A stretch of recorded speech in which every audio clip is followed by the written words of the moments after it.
Most retail traders try to flip $100 into a grand in a single session. They over-leverage, hit a random spike, and blow the account in minutes. Here is the actual math to do it right.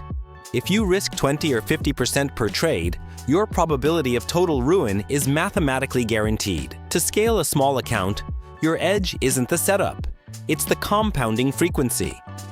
Start with a strict 2% fixed risk model on a $100 balance. That's exactly $2 per trade.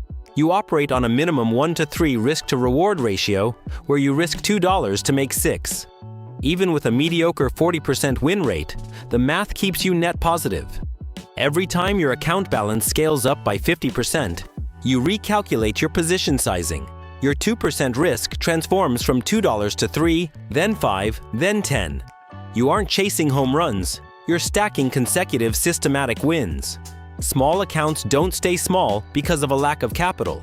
They stay small because of a lack of discipline. Stop gambling, apply the math, and protect your equity curve. Drop a follow if you want the exact strategy template.